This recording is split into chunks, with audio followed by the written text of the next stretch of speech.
Hare Krishna. So இன்னைக்கு பகவத்கீதை 4வது அத்தியாயம் 34வது ஸ்லோகம் பார்க்க இருக்கிறோம்.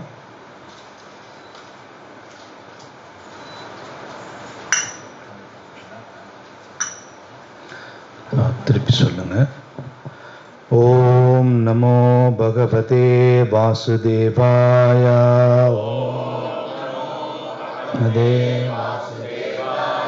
ஓம் நமோ பகவதே வாசுதேவாய. ஓம் நமோ பகவதே வாசுதேவாய. ஓம் பகவதே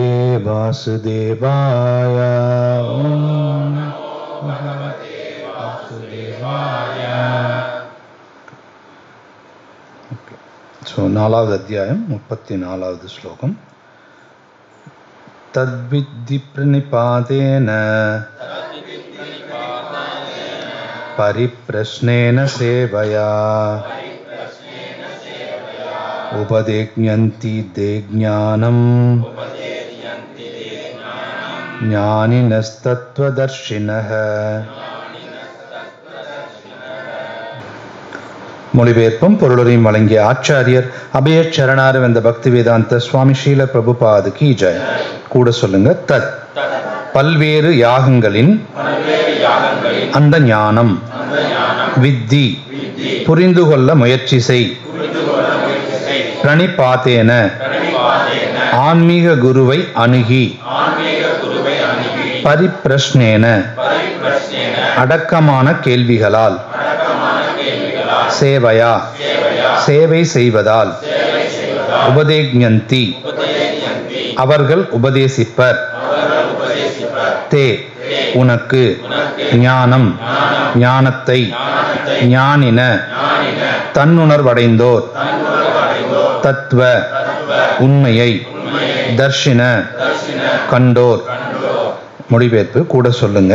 ஆன்மீக குருவை அணுகி உண்மையை அறிய முயற்சி செய், அடக்கத்துடன் அவரிடம் கேள்விகள் கேட்டு அவருக்கு தொண்டு செய்.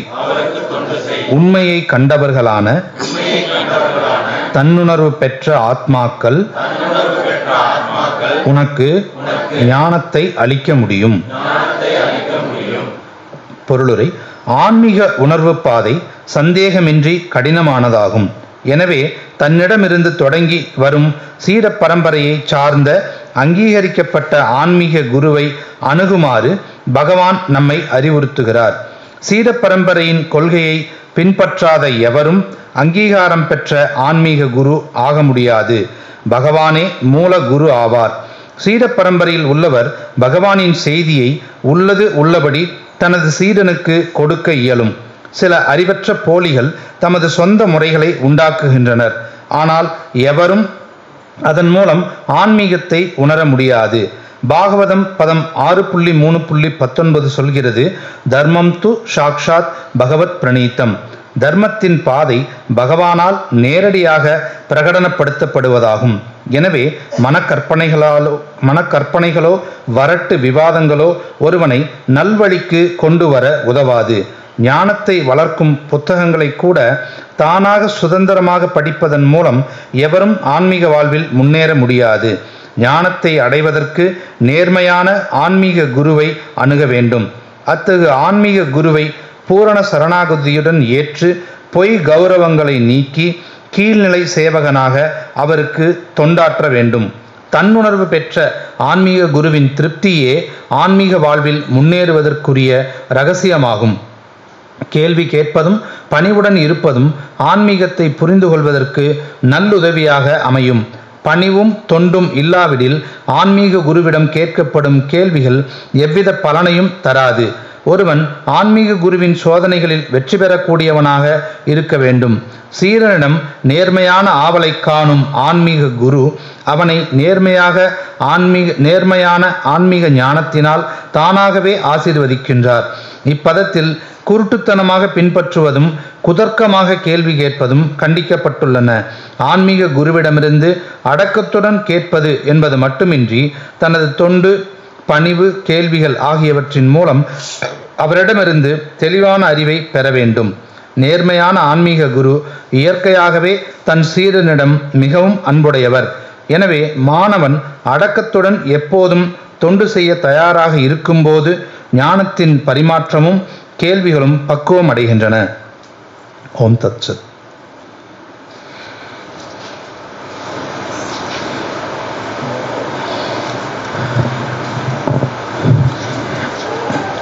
ओम अज्ञानातिमिरान्धस्य ज्ञानाञ्जनशलाकया चक्षुरुन्मीलितमेन तस्मै श्री गुरवे नमः. श्री चैतन्य मनोभीष्टं स्थापितं येन भूतले स्वयं रूप कदा माह्यं ददाति स्वपदान्तिकं. नमो विष्णुपादाय कृष्णप्रेष्ठाय भूतले श्रीमते जयपताक स्वामिनित्य नामिने नमाचार्यपादाय निताय कृपप्रदायिने गौरगतदामदाय नहरग्रामधारिणे. नमो विष्णुपादाय कृष्णप्रेष्ठाय भूतले श्रीमते भक्ति वेदांत स्वामी नित्य नामिने नमस्ते सारस्वती देवे गौरवाणी प्रचारिणे निर्विशेष शून्यवादी पाश्चात्य देशतारिणे. जय श्री कृष्ण चैतन्य प्रभु नित्यानंद श्री अद्वैत गदाधरा श्रीवासादि गौरभक्त वृंदा. हरे कृष्णा कृष्ण कृष्णा हरे हरे हरे रामा राम राम हरे हरे. हरे कृष्णा. ஸோ ஒரு புதன்கிழமையும் நான் ஈரோடு இஸ்கான் கோவில் மையத்தில் நடக்கிற இந்த சத்சங்க நிகழ்ச்சிகளுக்கு வந்திருக்கிறவங்க எல்லாரையும் வரவேற்கிறோம். அவங்க எல்லாருக்கும் நன்றியும் தெரிவிக்கிறோம். ஆக்சுவலாக இப்போது இன்னும் ஒரு முறை ஹரே கிருஷ்ண மகாமந்திரம் எல்லாருமே சொல்லுங்கள். ஹரே கிருஷ்ணா கிருஷ்ண கிருஷ்ணா ஹரே ஹரே ஹரே ராமா ராம ராமா ஹரே ஹரே. ஓகே, ஸோ வகுப்பு முடிஞ்சது, நம்ம எல்லாரும் போகலாம். சரிங்களா? ஸோ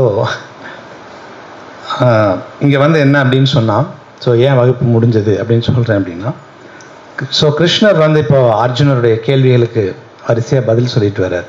சரிங்களா?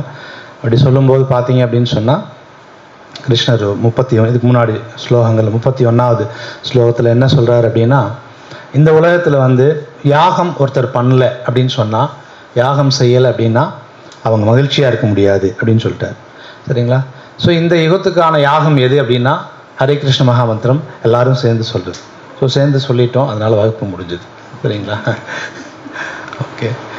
ஸோ இருந்தாலும் இன்னும் நிறைய விஷயங்கள் இந்த ஸ்லோகம் சம்பந்தமாக நிறைய பிரபுபாத் பேசியிருக்கிறதுனால பிரபுபாத் வார்த்தைகள் அவர் என்ன சொல்லியிருக்கிறார் அப்படிங்கிறத நம்ம கொஞ்சம் கேட்டு தெரிஞ்சுப்போம். சரிங்களா? ஸோ வேதங்கள் வந்து என்ன செய்யுது அப்படின்னு சொன்னால், மனிதர்களுக்கு வந்து நிறைய யாகங்களை வந்து பரிந்துரை செய்கிறது. சரிங்களா? நிறைய யாகங்கள் நம்ம செய்யணும் அப்படின்னு சொல்லிட்டு இந்த இதுலேயே முன்னாடி பார்த்தீங்கன்னா 4.25 ஒரு 32 வரைக்கும் நிறைய யாகங்கள், விதவிதமான யாகங்கள் எப்படியெல்லாம் செய்வாங்க, யார் யார் எப்படியெல்லாம் வந்து செய்கிறாங்க அந்த யாகங்கள் எல்லாம் வேதத்திலேருந்து இப்படி செய்ய சொல்லி பரிந்துரைக்கப்பட்டிருக்கு. அதனால் எல்லாரும் செய்கிறாங்க அப்படின்னு சொல்லியிருப்பார். சரிங்களா? அப்புறம் சொல்லிட்டு அதுக்கப்புறம் பார்த்தீங்க அப்படின்னா, யாகங்கள் செய்யலைன்னா நம்ம கண்டிப்பாக மகிழ்ச்சியாக இருக்க முடியாது. வாழ்க்கையை நம்ம எதற்காக வாழ்கிறோம்? சந்தோஷமாக இருக்கணுங்கிறதுக்காக தான் வாழ்கிறோம். சரிங்களா? எனக்கு மகிழ்ச்சியெல்லாம் ஒன்றும் வேண்டாங்க, நான் வாழ்ந்தால் போதும், அப்படி யாராவது இந்த உலகத்தில் இருக்காங்கன்னு நினைக்கிறீங்களா? சப்போஸ் அப்படி யாராவது இருக்காங்கன்னா கொஞ்சம் தூரமாக தள்ளி நின்றுக்குங்க. சரிங்களா? எனக்கு சந்தோஷமெல்லாம் வேண்டாம், நான் சும்மா வாழ்ந்தால் போதும் அப்படின்னா தள்ளி நின்றுக்குங்க. உங்களுக்கு ஏதோ சம்திங் ஆயிடுச்சுன்னு அர்த்தம். எல்லோரும் சந்தோஷமாக இருக்கணும்னு விருப்பப்படுறோம். அப்போ கிருஷ்ணா சொல்கிறாரு, யாகங்கள் இல்லைன்னா சந்தோஷமாக இருக்க முடியாது அப்படின்ற. அப்படி சொல்லிட்டு இந்த ஸ்லோகத்துக்கு முன்னாடி ஸ்லோகத்தில் என்ன சொல்கிறார் அப்படின்னு சொன்னால், நம்ம வந்து பொருள்களையெல்லாம் யாகம், இப்போ நீங்கள் யாகமெல்லாம் பார்த்துருப்பீங்க, பொருள்களையெல்லாம் யாகம் செய்கிறத விட ஞான யாகம் ரொம்ப சிறந்தது அப்படின்னு சொல்கிறார். சரிங்களா? ஞான யாகங்கிறது நம்ம அறிவை விருத்தி பண்ணிக்கிறது. சரிங்களா? அதனால இந்த சாப்டரோட தலைப்பு பாருங்கள், உன்னத அறிவு. சரிங்களா? ஓகே. ஸோ இப்போ பார்த்தீங்க அப்படின்னு சொன்னால், இந்த வேதங்களில் பரிந்துரைக்கப்பட்ட யாகங்கள்லாம் எப்படி இருக்கும் அப்படின்னு சொன்னால், மனிதர்கள் வந்து கொஞ்சம் கொஞ்சமாக வந்து ஆன்மீகத்தில் முன்னேறுற மாதிரியான யாகங்கள் தான் இருக்கும். சரிங்களா?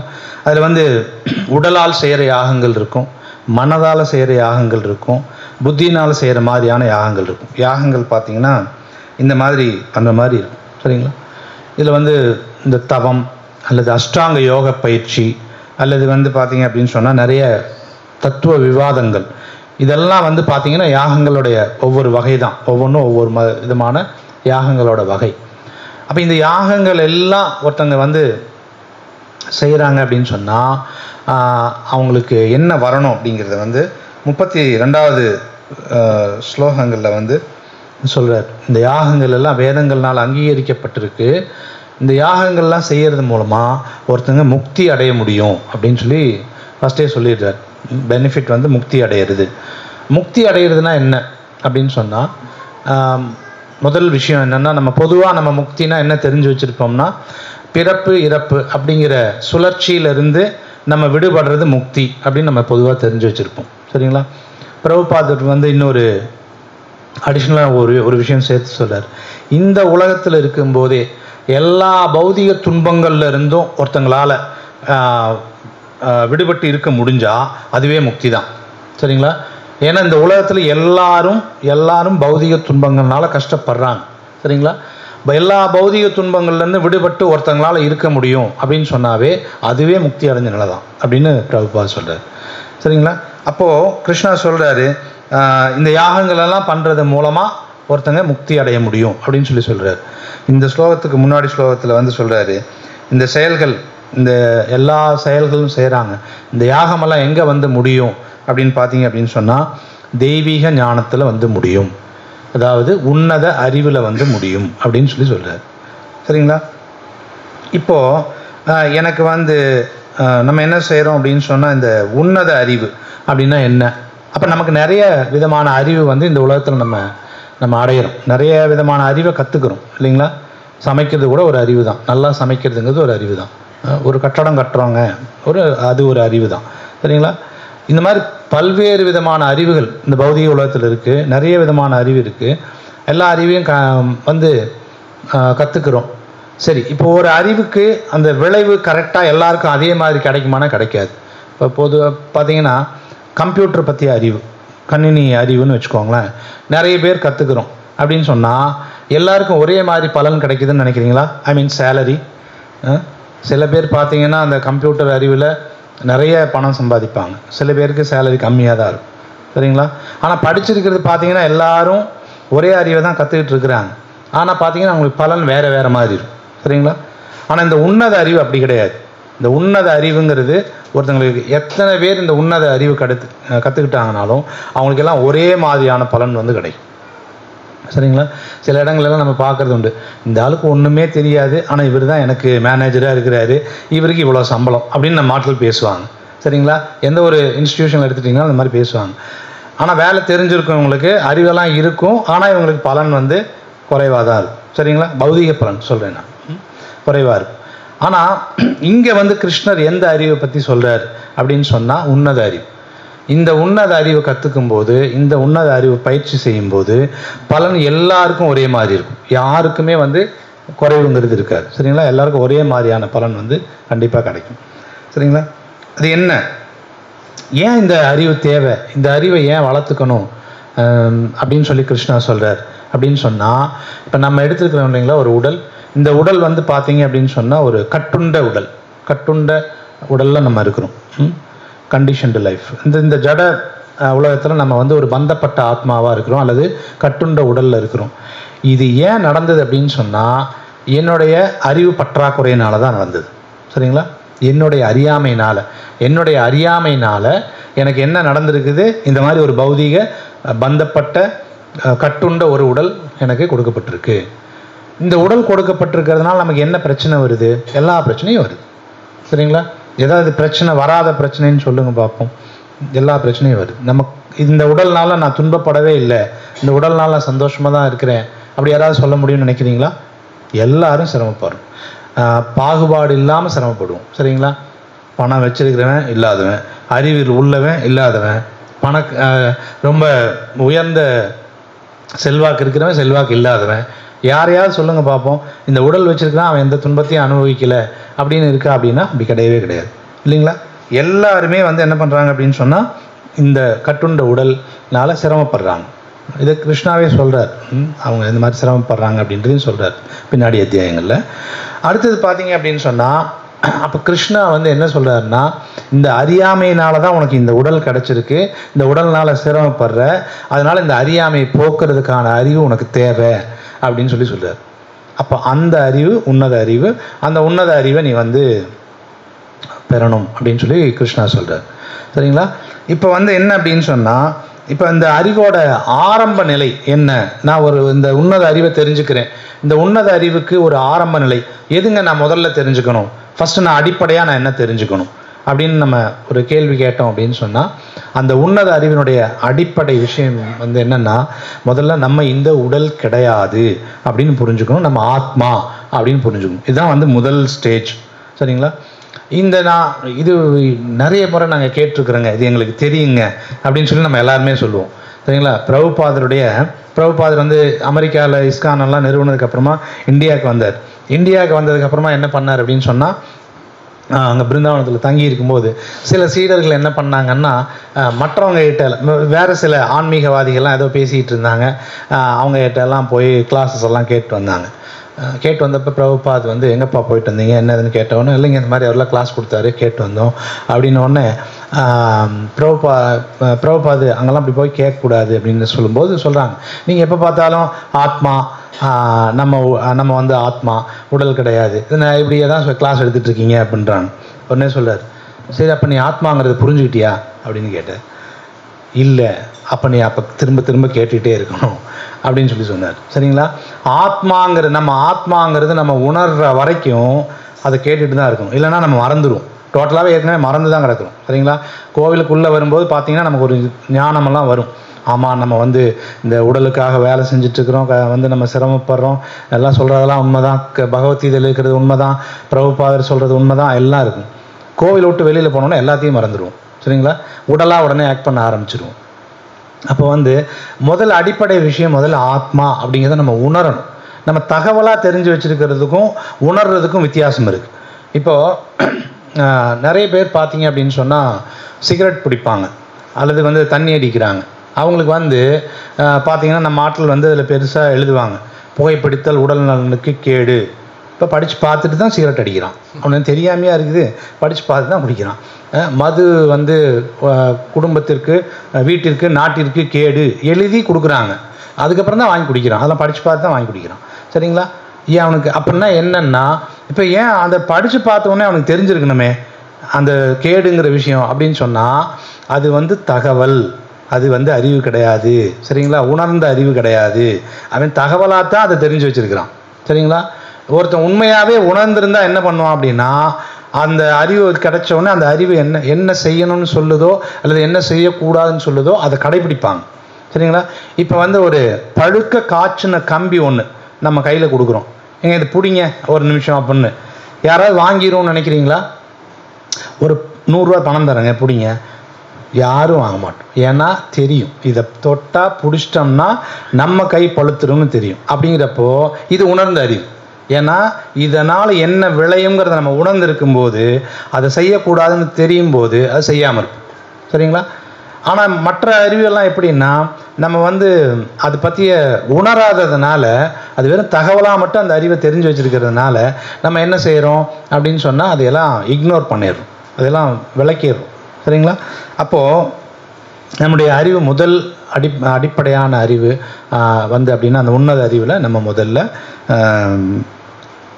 ஆத்மாங்கிறது தெரிஞ்சுக்கிறது. அதுக்கப்புறம் இந்த ஆத்மாவை தெரிஞ்சுக்கிறதோட வந்து அறிவு முடிஞ்சிருமானா முடியாது. இந்த அறிவை அப்படியே மறுபடியும் கொஞ்சம் கொஞ்சமாக வந்து இந்த அறிவை வளர்த்துக்கிட்டே வரும். இப்போ நான் 1ஆம் கிளாஸில் வந்து எனக்கு வந்து கூட்டல் வாய்ப்பாடு சொல்லி கொடுத்தாங்க. ஸ்ரீ ராதா ஷியாம் சுந்தர் பகவான் கி ஜெய், ஸ்ரீ பிரபுபாத் கி ஜெய். எனக்கு கூட்டல் வாய்ப்பாடு சொல்லி கொடுத்தாங்க, அதோட முடிஞ்சது அப்படின்னு நம்ம எடுத்துக்குவோமா? கணக்குங்கிறது அவ்வளோதான் முடிஞ்சது அப்படின்னு கிடையாது. அதுக்கு மேலே நம்ம அறிவை வளர்த்துக்கிட்டு வரணும். ஸோ மறுபடியும் அடுத்தடுத்த வகுப்புகள் வரும்போது பெருக்கல் வாய்ப்பாடு நம்ம தெரிஞ்சுக்கணும். அப்புறம் கணக்குகள் என்ன, மற்ற விஷயங்கள்லாம் என்ன இருக்குதுன்னு ஒன்று ஒன்றா தெரிஞ்சுக்கிட்டே வரணும், இல்லைங்களா? இப்போ அறிவுங்கிறது வளர்ச்சி அடைய வேண்டிய விஷயம். அப்போ நான் ஆத்மாங்கிறது தெரிஞ்சுக்கிட்டால் போதுமா அப்படின்னா அது பத்தாது. அப்போ நான் அடுத்தது என்ன செய்யணும் அப்படின்னு சொன்னால், இப்போ இந்த இருக்கிற எல்லா ஆத்மாக்களுடைய உண்மையான நிலைமை என்ன அப்படிங்கிறத நம்ம தெரிஞ்சுக்கணும். இந்த உடலுக்குள்ளே நம்ம கொடுக்கப்பட்டிருக்கோம் அப்படின்னா எனக்கு யாரோ இந்த உடல் கொடுத்துருக்காங்க இல்லையா, அப்போ எனக்கு யார் பாஸ்ன்னு நான் தெரிஞ்சுக்கணும். இந்த உலகத்தில் இருக்கிற எல்லாரையும் கட்டுப்படுத்துகிறவங்க யாருன்னு நம்ம தெரிஞ்சுக்கணும். அதை வெவ்வேறு நிலைகளில் நம்ம தெரிஞ்சுக்க முடியும். அதில் ஒரு ஃபைனல் ஸ்டேஜ், இறுதியான இலக்கு நான் அப்படின்னா என்ன தெரிஞ்சுக்கணும் அப்படின்னா, பகவான் ஒருத்தர் இருக்கிறாரு அப்படிங்கிறது தெரிஞ்சுக்கணும். இது இந்த உன்னத அறிவினுடைய டாப் மோஸ்ட் விஷயம். சரிங்களா? உன்னத அறிவு அப்படின்றதுல டாப் மோஸ்ட் விஷயம் பகவான் ஒருத்தர் இருக்கிறாருன்னு தெரிஞ்சுக்கணும். ப்ளஸ் அந்த பகவானுக்கு நான் சேவை செய்யணும் அப்படிங்கிற விஷயத்தை தெரிஞ்சுக்கிறது. இதுதான் பார்த்தீங்க அப்படின்னு சொன்னால் உன்னத அறிவு. இப்போ ஒரு கட்டடம், ஒரு 100 மாடி கட்டடம் இருக்குது. நான் 100 மாடி கட்டடத்தில் நான் 2 மாடி ஏறிட்டேன்னாலும் அது ஒரு முன்னேற்றம் தான். 50 மாடி ஏறிட்டேன்னா அதுவும் ஒரு முன்னேற்றம் தான். 70 மாடி ஏறிட்டேன்னாலும் முன்னேற்றம் தான். ஆனால் இது எல்லாமே ஒரு பகுதியான முன்னேற்றம் தானே தவிர இது முழு முன்னேற்றம் கிடையாது. அப்போ முழு முன்னேற்றங்கிறது எது அப்படின்னா, நான் 100வது மாடியில் போய் நின்றுட்டேங்கிறது தான் முழு முன்னேற்றம். அது மாதிரி பக்தியில் நம்ம இந்த விஷயங்கள், அந்த அறிவை தெரிஞ்சுக்கிறதுல ஆத்மானு தெரிஞ்சுக்கிறதுங்கிறது ஒரு அடிப்படை அறிவு. அதில் அதை தாண்டி நம்ம நிறைய அறிவுகளை தெரிஞ்சுக்கிட்டே வரலாம். அப்படின்னாலுமே கூட வேதங்கள் படிக்கிறது மூலமாகவோ அல்லது மற்ற புத்தகங்கள் மூலமாகவோ படித்த அறிவை தெரிஞ்சுட்டு வந்தாலும் டாப் மோஸ்ட் அறிவுங்கிறது பகவான் இருக்கிறத தெரிஞ்சுக்கிறது. பகவான் தனிப்பட்ட நபராக ஒருத்தர் இருக்கிறாரு அப்படிங்கிறத புரிஞ்சுக்கிறது தான் அறிவு. அது டாப் மோஸ்ட் அறிவுங்கிறது அதுதான். டாப் மோஸ்ட் ஸ்டேஜ் அதுதான் உன்னத அறிவில். சரிங்களா? சில இடங்களில் நம்ம என்ன செய்வோம் அப்படின்னு சொன்னால், இந்த சார்ந்த உண்மையெல்லாம் இந்த அறிவு வச்சுட்டு நம்ம என்ன செய்யணும் அப்படின்னு சொன்னால், இங்கே கிருஷ்ணா சொல்கிறாரு, ஆன்மீக குருவை அணுகி உண்மையை அறிய முயற்சி செய் அப்படிங்கிறாரு. அப்போ இந்த உன்னத அறிவெல்லாம் எனக்கு எதுக்காக அப்படின்னு சொன்னால், நான் என்ன தெரிஞ்சுக்கணும், ஒரு உண்மையை தெரிஞ்சுக்க வேண்டியிருக்கு. சரிங்களா? ஒரு உண்மையை நான் தெரிஞ்சுக்க வேண்டியிருக்கு. சரிங்களா? இந்த உண்மை எப்படிப்பட்ட உண்மை அப்படின்னு சொன்னால், அது சார்ந்த உண்மையாக இருக்கக்கூடாது. சார்ந்த உண்மை அப்படின்னா என்னென்னா, ஒரு விஷயம் இருக்கிறதுனால இன்னொரு விஷயம் உண்மைன்னு நம்ம தெரிஞ்சுக்கிறது. ஒரு உதாரணத்துக்கு நம்ம என்ன சொல்லுவோம் அப்படின்னா, கூட்டு குடும்பம் நல்லதா இல்லை ஒரு தனி குடும்பம் நல்லதா அப்படின்னு நம்ம பேசுகிறோம்னு வச்சுக்கோங்களேன். இந்த கூட்டு குடும்பத்தில் இருக்கிற சில பிரச்சனைகளை பொறுத்து நமக்கு பார்த்தோம்னா தனி குடும்பமே பரவாயில்ல, தனி குடித்தனம் பரவாயில்ல அப்படின்னு தோணும். சரிங்களா? தனி குடித்தனத்தில் இருக்கிற சில பிரச்சனைகளை பார்க்கும்போது கூட்டு குடித்தனம் பரவாயில்லன்னு தோணும். அப்போ இது என்னென்னா, அப்போ அந்த தனி குடித்தனம் பரவாயில்லைங்கிறது உண்மையா அப்படின்னா அது உண்மை கிடையாது. அது கூட்டு குடும்பத்தில் இருக்கிற பிரச்சனைகளை சார்ந்து தான் இது உண்மையா இல்லையான்னு தெரியும். சரிங்களா? அப்போ இது சார்ந்த உண்மை. இப்போ பாருங்கள், உசைன் போல்ட்டுன்னு ஒருத்தர் பயங்கரமாக ஓடுறவர், எல்லாருக்கும் தெரியும், ஓட்ட போட்டியில். அவர் என்ன பண்ணுறாரு அப்படின்னா, உலகத்திலேயே ரொம்ப அதிவேகமாக ஓடக்கூடிய நபர் அப்படின்னு சொல்லி ஒரு ரெக்கார்டு சொல்கிறாங்க. இப்போ அவர் நிஜமாகவே ஓடக்கூடியவரா அப்படின்னா, அவர் எப்படி ஓடக்கூடியவர்னு சொல்கிறாங்கன்னா, மற்ற ஆளுங்க ஓடுறதை பொறுத்து அவர் வேகமாக ஓடுறதுனால அவர் வேகமாக ஓடக்கூடியவர்னு சொல்கிறாங்க. அவர் தான் மிக வேகமாக ஓடக்கூடியவரா அப்படின்றது உண்மையா அப்படின்னா அது அப்படி உண்மை கிடையாது. ஏன்னா அவரை ஒப்பிடுற நபரை பொறுத்து தான் அவர் வேகமாக ஓடுறார். நீங்கள் ஒரு அனிமல் சீட்டா, அது சிறுத்தை எடுத்துட்டிங்கன்னா அது மணிக்கு 120 கிலோமீட்டர் வேகத்தில் ஓடும். உசைன் போல்ட் ஓடுனதுன்னு பார்த்தீங்கன்னா ஒரு 45 கிலோமீட்டர் வேகத்தில் தான் ஓடுறார் மணிக்கு. சரிங்களா? மற்ற மனிதர்கள் ஓடுறதை பொறுத்து இவர் வேகமாக ஓடக்கூடியவர் அப்படிங்கிறது சார்ந்த உண்மை. சரிங்களா? இதை பொறுத்து தான் இது உண்மையாக இருக்குமே தவிர அந்த வார்த்தை உண்மையாக இருக்குன்னு அவசியம் இல்லை. இது ஒரு விதமான சார்ந்த உண்மை. இந்த உண்மையை தெரிஞ்சுக்கணும்னு இங்கே ஸ்லோகாவில் கிருஷ்ணா சொல்கிறாரானா அப்படி கிடையாது. சார்ந்த உண்மையை தெரிஞ்சுக்கோங்கன்னெல்லாம் அவர் சொல்லலை. சரிங்களா? அடுத்தது இன்னொரு விதமான உண்மை. சில நம்பிக்கைகளையெல்லாம் உண்மைன்னு சொல்லிட்டு இருப்பாங்க. சில நம்பிக்கைகள் உண்மை அப்படின்னு சொல்லுவாங்க. இப்போ பார்த்தீங்கன்னா, அறிவியலில் நிறைய விஷயங்களுக்கு ஒரு அடிப்படையாக நம்பப்படுகின்ற ஒரு விஷயம் என்னென்னா, டார்வினின் பரிணாம கொள்கை. சரிங்களா? டார்வினோட பரிணாம கொள்கை நிறைய சயின்டிஃபிக் விஷயங்களுக்கு அது சப்போர்ட்டிவான தியரி. அது சப்போர்ட்டிவான தியரினா அதுக்கு ஒரு என்ன சொல்கிறது, உதவக்கூடிய ஒரு கொள்கை அது. ஆனால் டார்வின் கொள்கை உண்மையானா உண்மை கிடையாது. யோசிச்சு பாருங்கள், டார்வினோட கொள்கை என்ன தெரியுமா? குரங்குலேருந்து மனுஷன் வந்தான் அப்படின்னு தான் டார்வினோட கொள்கை. இப்போ எங்கள் அப்பா நான் ஒரு மனுஷனாக தான் பார்த்தேன். எங்கள் அப்பாவோட அப்பா ஒரு மனுஷனாக தான் இருந்தார். அவரோட அப்பாவும் ஒரு மனுஷனாக தான் இருந்திருப்பார். இது நடுவில் குரங்கு எங்கேருந்து வந்ததுன்னு தெரியல. சரிங்களா? ஆனால் அறிவியலில் இந்த மாதிரி நிறைய விஷயங்களை நம்புகிறாங்க. நம்புறதுக்காக அதெல்லாம் உண்மைன்னு எடுத்துக்கூடாது. என்னுடைய நம்பிக்கை உண்மையாயிடாது. சரிங்களா? அப்போ உண்மைங்கிறது, அப்போ கிருஷ்ணா இங்கே சொல்கிறாரு, ஆன்மீக குருவை அணுகி உண்மையை அறிய முயற்சி செய்யணும். அது சார்ந்த உண்மை கிடையாது, அதை பற்றி அவர் பேசலை. அடுத்தது இன்னொன்று என்ன சொல்கிறார் அப்படின்னு சொன்னால், நம்பிக்கைகள் அடிப்படையில் இருக்கிற உண்மைகளை பற்றி அவர் சொல்லலை. சரிங்களா? அதெல்லாம் தாண்டி ஒரு உண்மையை பற்றி கிருஷ்ணா சொல்கிறார். இப்படி சொன்னதுக்கப்புறமா கிருஷ்ணா என்ன சொல்கிறார், என்னதாங்க அந்த உண்மை அப்படின்னு சொன்னால் பின்னாடி 7வது அத்தியாயத்தில் சொல்கிறார். மத்தக பரத்தரம் நான்யத் கிஞ்சித் அஸ்தி தனஞ்சயா அப்படிங்கிறார். என்னை விட உயர்ந்த உண்மை எதுவும் கிடையாது அப்படின்ட்டு. சரிங்களா? கிடையாது அப்படின்ட்டு. மயி சர்வம் இதம் புரோதம் சூத்ரே மணிகணா இவ. ஒரு நூலில் எல்லா முத்துக்களையும் கட்டி வச்சிருந்தோம்னா அந்த நூலை டிபெண்ட் பண்ணி தான் எல்லா முத்துக்களும் இருக்கும். சரிங்களா? நூல் இல்லைன்னா அந்த முத்துக்கள்லாம் சேர்ந்து இருக்காது இல்லைங்களா? அந்த நூல் ஆனால் வெளில தெரியாது. அது மாதிரி பகவானை சார்ந்து தான் எல்லாருமே இருக்கிறோம்.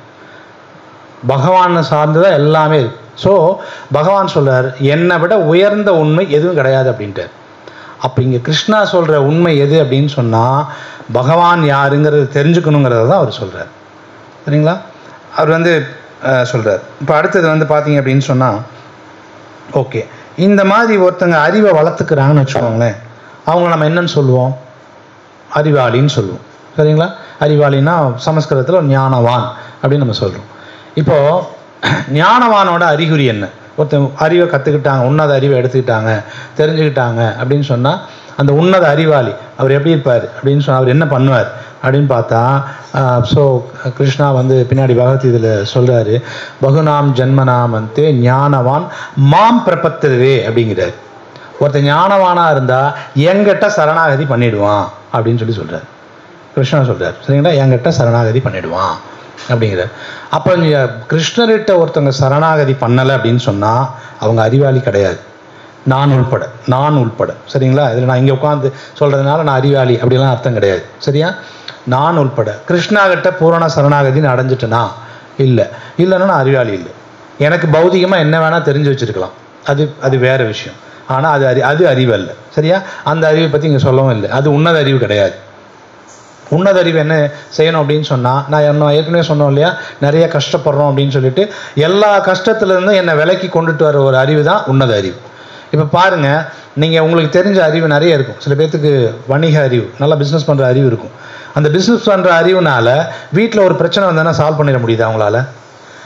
நிறைய பேர் ஏதாவது ஸ்கூலில் படிச்சிருந்துருப்பீங்க, அல்லது வேறு ஏதாவது கல்லூரியில் படிச்சிருந்துருப்பீங்க, ஏதாவது கணித பாடமோ ஒரு இயற்பியல் பாடமோ ஒரு பொறியியல் பாடமோ படிச்சிருப்பீங்க. நிறைய புத்தகங்கள் இருக்கும். வீட்டுக்குள்ளே ஒரு பிரச்சனை வருது. அந்த பிரச்சனைக்கு எந்த புத்தகத்தில் இருக்கிற எந்த தியரி அல்லது எந்த ஃபார்முலாவை யூஸ் பண்ணிங்கன்னா அந்த பிரச்சனையை தீர்த்திட முடியும்னு நினைக்கிறீங்களா? நடக்கவே நடக்காது. அப்போ நம்ம படித்த அறிவு எல்லாமே என்ன செய்யாது?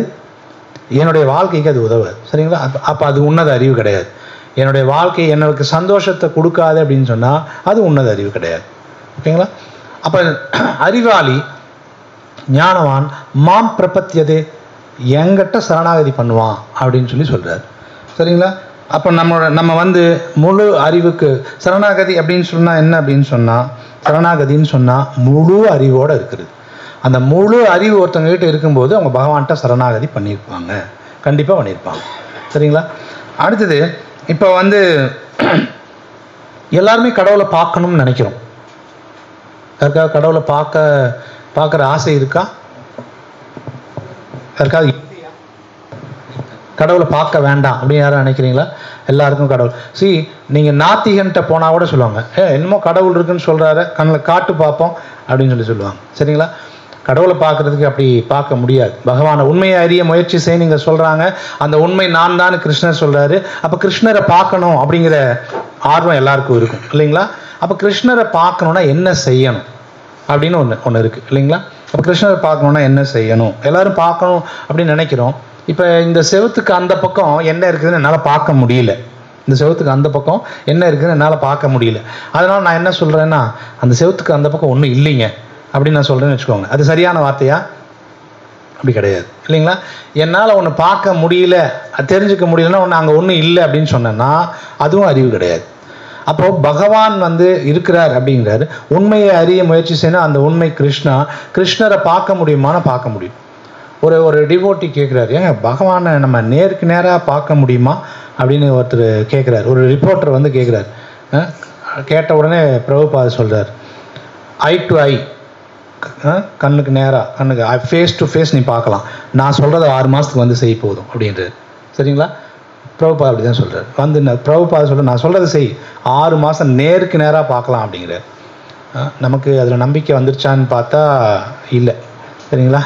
ஏன்னா அந்த நம்பிக்கை வந்து அந்த உண்மையாகவே நம்ம பார்க்க விருப்பப்படுறோம் அப்படின்னு சொன்னால் ஆச்சாரியா பிரபுபாத சொன்ன விஷயங்கள் எல்லாத்தையும் நம்ம வந்து என்ன செஞ்சுருப்போம், அப்படியே கடைபிடிச்சிருப்போம்.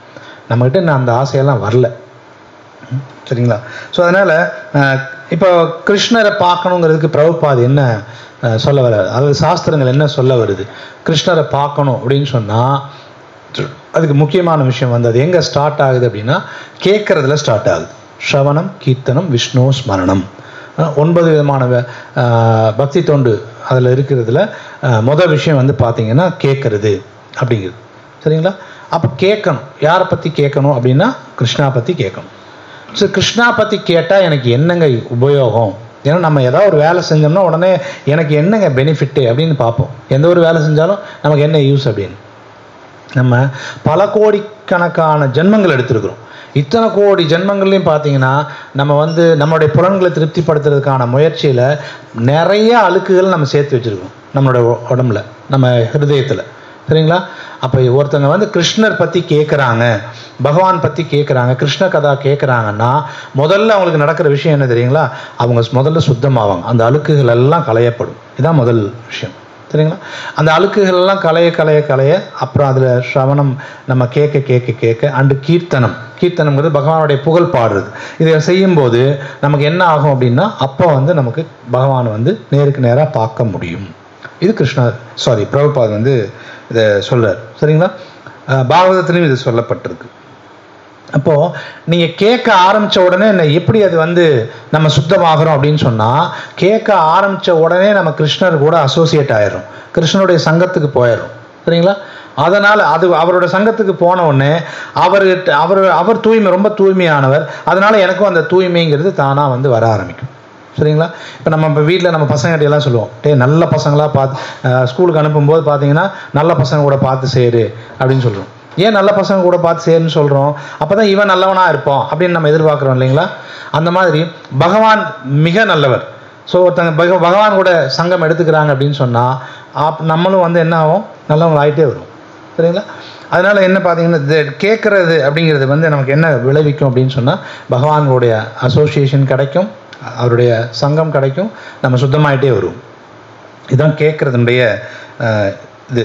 இப்போ வந்து பார்த்தீங்க அப்படின்னு சொன்னால் இங்கே கிருஷ்ணா சொல்கிறாரு, என்ன பண்ண சொல்லியிருக்காரு அப்படின்னு சொன்னால் ஆன்மீக குருவை அணுகி உண்மையை அறிய முயற்சி செய் அப்படின்னு சொல்லியிருக்காரு. ஸோ இங்கே போய் கேட்க சொல்கிறார், ஆன்மீக குருவை அணுகி கேட்கணும்னு சொல்லிட்டார். சரிங்களா? யாருக்கிட்ட கேட்கணும் அப்படிங்கிறது அடுத்த கேள்வி. நான் கேட்கணும் தான், கிருஷ்ண கதா கேட்கணும், யாருக்கிட்ட கேட்கணும்? சரிங்களா? இப்போ யார்கிட்ட கேட்கணும் அப்படின்னு சொன்னால் அதுக்கு வந்து அங்கீகரிக்கப்பட்ட ஆன்மீக குருக்கிட்ட போகணும். அது என்னங்க அங்கீகாரம் அப்படின்னு சொன்னால், இப்போ நான் சொல்கிறேன், நான் நேற்று கிட்டத்தட்ட ஒரு 2 வருஷமாக மெடிக்கல் காலேஜில் விற்கிற புத்தகமெல்லாம் வாங்கி நானே வீட்டில் உட்காந்து எல்லாம் படித்து முடிச்சுட்டேன். சரிங்களா? உங்களுக்கு வந்து என்ன பிரச்சனை இருந்தாலும் நான் வந்து சரி பண்ணிடுவேன். ஒரு ஆப்ரேஷன் பண்ணுறதுக்கு நான் வந்து பைசா கூட கம்மியாக தான் வாங்குகிறேன். என்ன ஆப்ரேஷனாலும் பண்ணிடுறேன், வாங்கன்னு ஒரு போர்டு போட்டு நான் உட்காருன்னு வச்சுக்கோங்க. யாராவது ஒருத்தர் வருவாங்கன்னு நினைக்கிறீங்களா? அந்த பசங்க படிக்கிற அதே புத்தகம் தாங்க நானும் படித்தேன். 1 வருஷம் 2 வருஷமாக உட்காந்து படிச்சிருக்கிறேங்க, எல்லாமே தெரிஞ்சுக்கிட்டேங்க. நான் ஆப்ரேஷன் பண்ணுறேன் வாங்க அப்படின்னு சொன்னால் வந்துடுவாங்களா? ஏன்? அதே புத்தகம்தான். ஏன் வரமாட்டாங்க அப்படின்னு சொன்னால் நான் அங்கீகரிக்கப்படாத ஒரு நபர். சரிங்களா? நான் அங்கீகரிக்கப்படாத ஒரு நபர், யாரோ ஒருத்தட்ட போய் நம்ம அதை பார்க்க மாட்டோம். ஆனால் ஒரு டாக்டர் அப்போ எப்போ அங்கீகாரம் கிடைக்குது? அவர் முதல்ல போய் ஒரு யூனிவர்சிட்டி, ஒரு பல்கலைக்கழகம், யாராவது ஒரு வாத்தியாரை அங்கீகரிச்சிருப்பாங்க, அவர் போய் சேர்ந்து அங்கே உட்காந்து அவர் சொல்கிறபடி கேட்டு படித்து அந்த புத்தகத்தையெல்லாம் புரிஞ்சுக்கிட்டு வந்தாங்கன்னா தான் அவர்கிட்ட போய் நம்ம போய் அந்த வைத்தியம் பார்க்குறதுக்கு போவோம் இல்லைங்களா? இப்போ நானே உட்காந்து எல்லாம் படிச்சுக்கிட்டேன் அப்படின்னு சொன்னால் அவங்ககிட்ட நம்ம போக மாட்டோம். அப்போ அதை தான் இங்கே பிரபுபாத் பொருளுரையில் வந்து தெளிவாக எழுதுகிறார். சீட பரம்பரையை சார்ந்த அங்கீகரிக்கப்பட்ட ஆன்மீக குருவை அணுகணும். சீரப்பரம்பரையின் கொள்கையை பின்பற்றாத எவரும் அங்கீகாரம் பெற்ற ஆன்மீக குரு ஆக முடியாது. இப்போ சீரப்பரம்பரையில் வர்றவங்க கிட்ட போய் கேட்கணும்.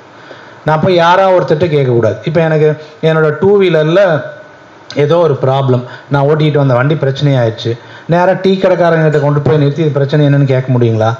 அவருக்கு எதுவும் தெரியாது. அல்லது தெரிஞ்ச மாதிரி எதையா பண்ணி விட்டாருன்னா அந்த வண்டிக்கு இன்னும் அதிகமாக பிரச்சனை தான் வரும். அப்போ நான் உடனே யார்கிட்ட போகணும்? சரியான ஒரு நபர், ஒரு மெக்கானிக்கை பார்த்து தான் உடனே வண்டி விடணும் இல்லைங்களா? அப்போ உலகத்தில் பார்த்தீங்க அப்படின்னு சொன்னால் நம்ம ஜனங்க எல்லார்ட்டையும் இருக்கிற ஒரு விஷயம் என்னென்னா, நீங்கள் மெக்கானிக்ஸம் பற்றி யாராவது ஒருத்தர் பேசினாங்கன்னா நம்ம ஆளுங்க பேச மாட்டாங்க சரிங்களா? ஏதாவது ஒரு டெக்னிக்கலாக கம்ப்யூட்டர் சம்மந்தப்பட்ட விஷயங்கள் பேசினாங்கன்னா யாரும் பேச மாட்டாங்க, நமக்கு தெரியாது அப்படின்னு கம்முன்னு அமைதியாக இருப்பாங்க. ஏதாவது கணக்கை பற்றி யாராவது பேசுகிறாங்கன்னா யாரும் வந்து பேச மாட்டாங்க. கடவுளை பற்றி பேசினா மட்டும் எல்லாரும் வந்து பேசுவாங்க. எல்லோரும் எனக்கு தெரியும் அப்படின்னு வந்து பேச ஆரம்பிப்பாங்க சரிங்களா? ஏதாவது ஒரு கருத்து நமக்கு எதுவுமே தெரியாது ஆனால் எனக்கு தெரியும்னு பேச ஆரம்பிப்பாங்க சரிங்களா? பிரபுபாத சொல்கிறார், இது சீட்டிங் ப்ரொபென்சிட்டி, ஏமாற்றும் இயல்பு எல்லார்ட்டையும் இருக்கும், அதனால் இப்படி பேசத்தான் ஆரம்பிப்பாங்க அப்படின்னு. அதனால் இப்போ பார்த்தீங்கன்னா இந்த உலகத்தில் கடவுளுங்கிற விஷயத்தை பேசுகிறவனோட எண்ணிக்கை பார்த்தீங்கன்னா கோடிக்கணக்கில் ஆயிடுச்சு. அவனுக்கு ஏதாவது தெரியுமானா அவனுக்கு கண்டிப்பாக தெரியாது. ஏன்னா இங்கே பிரபுபாத உள்ள சொல்கிறாரு, பகவானை பற்றி தெரிஞ்சுக்கணும் அப்படின்னு சொன்னால் பகவான் சொன்னதை கேட்கணும்னு தான் சொல்கிறார்.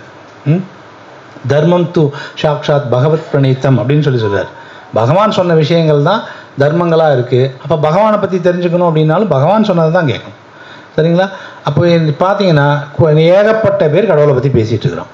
அவன் சொல்கிறதெல்லாம் உண்மை இருக்கா இல்லையா அப்படின்னு பார்த்தீங்கன்னா கண்டிப்பாக உண்மை இல்லைங்கிறது அவங்களுக்கும் தெரியும் சரிங்களா? ஆனால் அவங்களுடைய நோக்கம் என்னவா இருக்கும் அப்படின்னு சொன்னால் அது மூலமாக ஜட லாபங்களை நான் வந்து அடையணுங்கிறதுக்காகத்தான் அவங்க கடவுளை பற்றி பேசிகிட்டு இருக்காங்க. ஒரு டைம் வந்து சேலமில் ஹிஸ் கிரேஸ் கோகுல்சந்தர் பிரபுன்னு ஒருத்தர், ஒரு சீனியர் டிவோட்டி, அவர் வந்து சொன்னார், தம்பி நீ வந்து ஒரு ஸ்கூலில் டீச்சராக இருக்கிறான், அவன் என்ன சேலரி வாங்குவான் அப்படின்னா மேபி ஒரு 30,000 30,000 வாங்குவார். ஒரு காலேஜில் டீச்சராக இருக்கார், எவ்வளோ வாங்குவார்? மேபி ஒரு 50,000 வாங்குவார். சரி, ஒரு அரசியல்வாதி எவ்வளோ வாங்குறாரு பார்த்தீங்கன்னா ஓகே, அவர் வந்து சில கோடி, ஒரு சில 100 200 கோடி 300 கோடி அப்படின்னு. இந்த ஆன்மீக குருன்னு சொல்கிறவங்ககிட்டலாம் இருக்கிற சொத்தெல்லாம் பாருங்கள், 1000 கோடி 2000 கோடி 3000 கோடி. எந்த தொழில்ப்பா பரவாயில்ல அப்படின்னு சொன்னார் சரிங்களா? அந்த மாதிரி நீங்கள் ஏதாவது பெரிய பணக்காரன் ஆகணும்னு நினச்சிங்கன்னு வச்சுக்கோங்களேன், உடனே வந்து அவர் அப்படி சொன்ன முடித்த விஷயம் அப்படி தான். முதல்ல நீ உன்னை கடவுள்னு அறிவிச்சிரு அப்படின்றது, கடவுள்னு அறிவிச்சிரு, அப்புறம் கடவுளை பண்ணு கண்ணா அப்படின்னா பேச ஆரம்பி பெரிய பணக்காரன் ஆகிடலாம் அப்படின்ட்டு சரிங்களா? ஸோ அது மாதிரி நம்ம வந்து என்ன அப்படின்னு சொன்னால் ரொம்ப குறுகிய நாளில் பெரிய ஆளாகணும்னு நினச்சிங்கன்னா உடனே வந்து கடவுள் விஞ்ஞானம் பேச ஆரம்பிச்சிங்கன்னா ஆகிடலாம். உண்மை பேசுனீங்கன்னா ஆக முடியாது. பார்த்தீங்களா கூட்டம் எவ்வளோ பேர் இருக்கிறோம் அப்படின்ட்டு.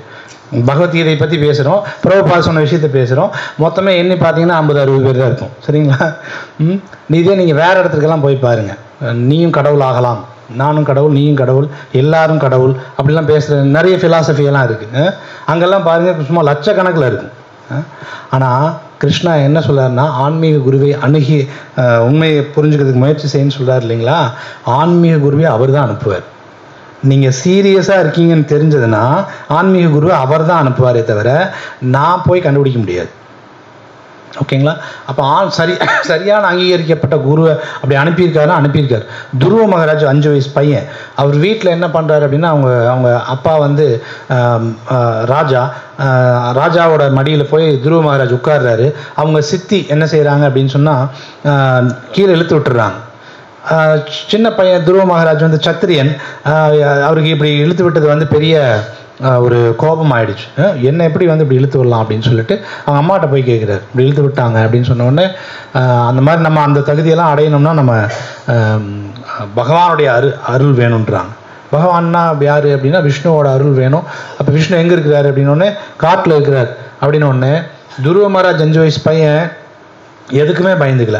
நான் விஷ்ணுவை பார்க்கணும், அவர் மூலமாக நான் வந்து இவங்களை விட அதிகமான தகுதியை நான் வந்து பெறணும் அப்படின்னு சொல்லிட்டு உடனே கிளம்பி சீரியஸாக போகிறார்.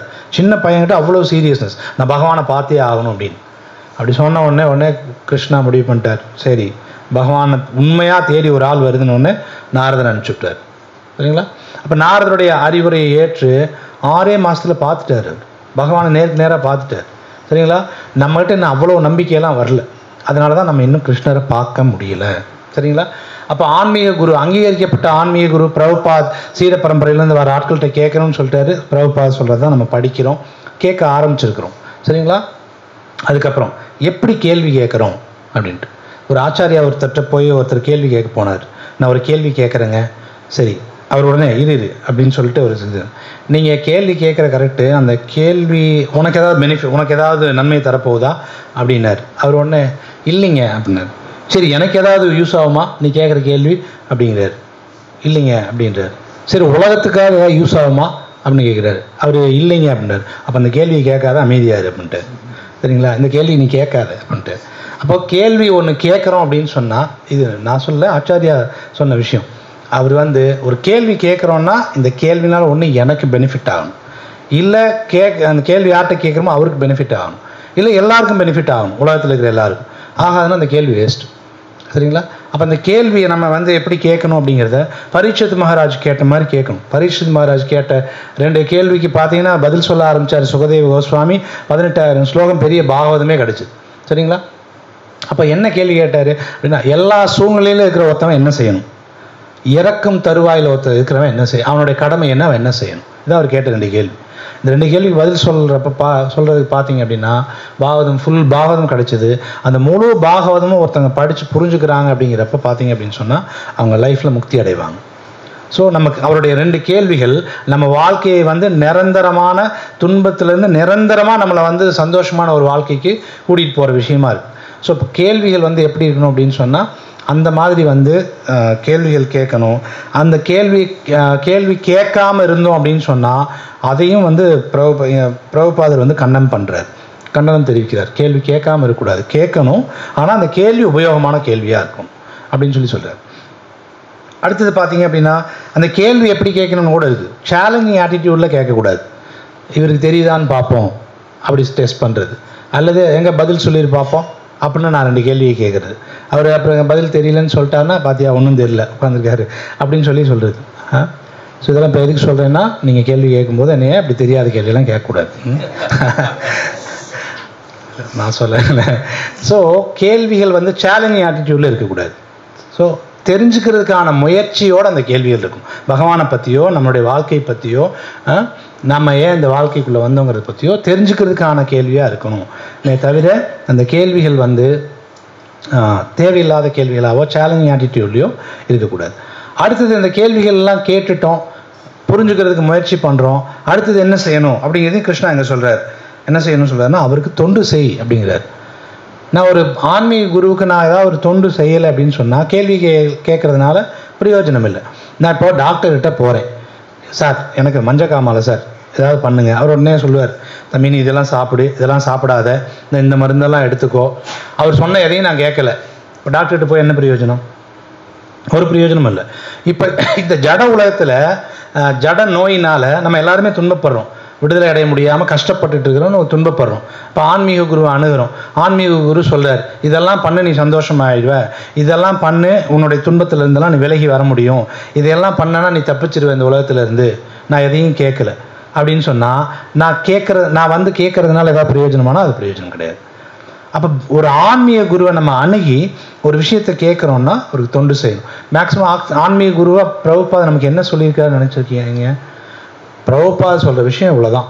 எல்லாரும் ஹரே கிருஷ்ண மகாமந்திரம் ஜபம் பண்ணுங்க. முதல்ல ஹரே கிருஷ்ணா கிருஷ்ண கிருஷ்ணா ஹரே ஹரே, ஹரே ராம ராம ராம ஹரே ஹரே. ஸோ இந்த ஜபம் பண்ணுங்க. இதில் என்ன பிரச்சனை இருக்கும்? சரிங்களா?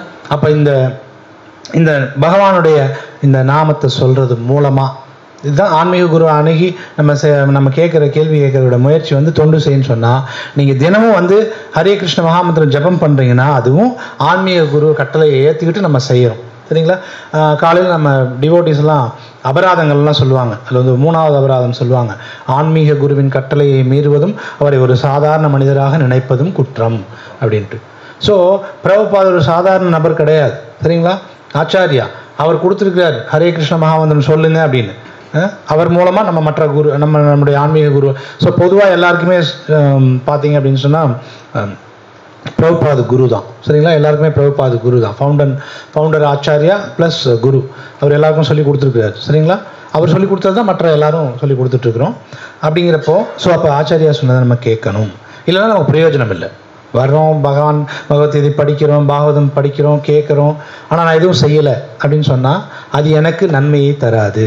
இப்போ எனக்கு ஏதாவது நல்லது நடக்கணும் அப்படின்னு சொன்னால் ஆன்மீக குரு சொல்கிறத நம்ம கேட்கணும். ஸோ அதுதான் அவருக்கு தொண்டு செய்யுது. தொண்டு செய்யுதுன்னா ஆன்மீக குரு சொல்கிறத கேட்குறது, அவ்வளோதான், என்ன விதமாக இருந்தாலும். சரிங்களா? ஓகே. ஸோ அடுத்தது அவங்க என்ன செய்வாங்கன்னா, உண்மையை கண்டவர்களான தன்னுணர்வு பெற்ற ஆத்மாக்கள். ஸோ அந்த ஆன்மீக குரு எப்படி இருப்பாங்க அப்படின்னு சொன்னால் அவங்களுக்கு எல்லாம் தெரியும். பிரபுபாத் பல சமயங்களில் பகவான் கிருஷ்ணரையோ நாரதரையோ எல்லாம் நேரில் பார்த்ததை அவருடைய வாழ்க்கை வரலாறுலேருந்து நம்ம பார்க்குறோம். ஸோ அவர் பார்த்துருக்கிறார், பேசியிருக்கிறார், சொல்கிறார். ஸோ எல்லாம் நிறைய ஆச்சாரியர்கள், எல்லா ஆச்சாரியர்களும் பகவானை பார்த்துருக்காங்க. சரிங்களா? அப்புறம் பிரபுபாதிட்ட ஒருத்தர் சேலஞ்சிங் அப்படி ஒரு கேள்வி கேட்டார், நீங்கள் பகவானை பார்த்துருக்கீங்களா அப்படின்னு ஒருத்தர் கேட்டார். உடனே பிரபுபாத் சொன்னார், நான் பார்த்தேன்னு சொன்னால் உனக்கு புரிஞ்சிருமா, நான் பார்க்கலன்னு சொன்னேன் உனக்கு ஏதாவது தெரியுமா அப்படின்னு சொல்கிறார். ஏன்னா நான் பார்த்துருக்கிறேன் பார்க்கலன்னு சொல்கிறதுக்கே உனக்கு ஒரு அறிவு வேணும் அப்படின்னார். இப்போ நான் ஒரு மருத்துவ ரீதியாக ஒரு விஷயத்தை விளக்குறேன்னு வச்சுக்கோங்க. என்னுடைய உடம்புல இருக்கிற ஒரு பிரச்சனைக்கு அந்த பிரச்சனையும் தீர்வையும் நான் மருத்துவ ரீதியான ஒரு பிரச்சனையை நான் விளக்குறேன்.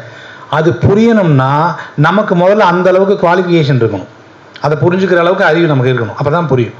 அப்போ பிரபுபாத் சொல்றார், நான் பகவானை பார்த்துட்டேன் அப்படின்னு சொன்னால் உனக்கு புரிய போகுதா? புரியாது அப்படின்றார். சரிங்களா? அப்போ நான் சொல்கிறத செய். அப்போது ஆச்சாரியர்கள் ஆன்மீக குரு என்ன சொல்கிறாங்களோ நம்ம அதை செய்யணும். சரிங்களா? ஸோ இதான் கிருஷ்ணர் இது யார் சொல்லியிருக்காங்க இந்த விஷயத்த? அறிவை நீயா தேடிக்கணும்னு நினைக்காத. கிருஷ்ணா நினச்சிருந்தா என்ன சொல்லியிருக்கலாம், பகவத்கீதை நான் அர்ஜுனாட்ட பேசியிருக்கிறேன், ஒழுங்காலாம் எடுத்து வச்சு படிங்கப்பான்னு சொல்லியிருக்கலாம். அவர் அதெல்லாம் சொல்லலை. நம்மளாக படித்தா தப்பாக புரிஞ்சுக்கோன்னு அவருக்கு தெரியும். அதனால் அவரை அங்கே சொல்கிறார். சரிங்களா? அப்போ என்ன சொல்லியிருக்காருன்னு பாருங்கள். ஆன்மீக குருவை அணுகி உண்மையை அறிய முயற்சி செய், அடக்கத்துடன் அவரிடம் கேள்விகள் கேட்டு அவருக்கு தொண்டு செய். உண்மையை கண்டவர்களான தன்னுணர்வு பெற்ற ஆத்மாக்கள் உனக்கு ஞானத்தை அளிக்க முடியும். சரிங்களா? ஸோ இதுதான் கிருஷ்ணருடைய கன்க்ளூஷன். சரிங்களா? கிருஷ்ணா சொல்கிறாரு ஒரு ஆன்மீக குருவை போய் அணுகணும் அப்படின்னு. நம்மளாக முயற்சி பண்ணி நானே ஏதாவது ரெடி ஆகிக்கிறேன். அதனால் கிருஷ்ணாவுக்கும் எனக்கும் இடையில இன்னொருத்தர் இதுக்கு நிறைய பேர் பேசுகிறவங்க இருக்காங்க. ஒரு காலத்துலேயும் நீங்கள் போயிட்டு என்ன பண்ண முடியாதுன்னா பகவானை அணுகவே முடியாது. சரியா? கிருஷ்ணரே சொல்கிறார், எனக்கு எவனுமே நேரடியான பக்தன் ஆக முடியாது. என்னுடைய பக்தனுக்கு எவன் பக்தனாகிறானோ அவன் தான் எனக்கு பக்தனாக முடியும் அப்படிங்கிறார். அப்போ ஒரு ஆன்மீக குருவுக்கு நாம் சப்மிசிவாக நம்ம அடக்கத்தோட தொண்டு செய்யலைன்னா, அவரை ஏற்றுக்கலைன்னா நாம் பகவானை அணுகவே முடியாது. சரிங்களா? ஸோ அதனால் கண்டிப்பாக ஒரு ஆன்மீக குருவினுடைய முக்கியத்துவத்தையும் இங்கே கிருஷ்ணர் சொல்கிறார். கிருஷ்ணர் தன்னுடைய வாழ்க்கையிலேயே செஞ்சு காட்டுறார். கிருஷ்ணருக்கு தெரியாதது ஒன்றும் கிடையாது. ஆனால் அவர் ஒரு ஆன்மீக குருக்கிட்ட போய் படித்தார். அவர் இந்த துவாபர யுகத்தில் இந்த உலகத்துக்கு வரும்போது சந்தீபனி அப்படின்ற ஒரு ஆன்மீக குருக்கிட்ட போய் அவரும் கற்றுக்கிட்டார். அவர் கற்றுக்க வேண்டியதுன்னு ஒன்றுமே கிடையாது. சரிங்களா? அதனால் பகவான் ஒரு உதாரணமாக இருந்து நமக்கு செஞ்சு காட்டுறதுனால நம்மளும் ஆச்சாரியா பிரபுபாத் சொல்கிற விஷயங்கள்லாம் நம்ம அவசியம், அவருடைய வழிவந்த சீடர்கள் அவங்களாம் சொல்கிறத நம்ம அவசியம் கேட்டு தெரிஞ்சுக்கிட்டு அதை நம்ம கடைபிடிச்சாதான் நம்ம வாழ்க்கையில் நம்ம மகிழ்ச்சியை பார்க்க முடியும். ஹரே கிருஷ்ணா. ஸோ இந்த இடத்துல நான் நிறுத்திக்கிறேன். உங்களுடைய கேள்விகள் ஏதாவது இருந்தால் நீங்கள் கேட்கலாம். எனக்கு தெரிஞ்ச அளவில் சொல்கிறேன், தெரியாதது அவங்க என்னுடைய மூத்த பக்தர்கள்ட்ட கேட்டு சொல்கிறேன். நீங்கள் தெரியாத கேள்வியாக இருந்தாலும் பரவாயில்ல, கேட்கலாம். ஹரே கிருஷ்ணா.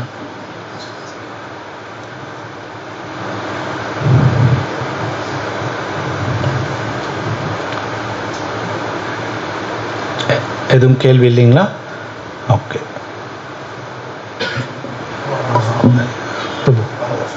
हरे कृष्ण. So, सिला announcements.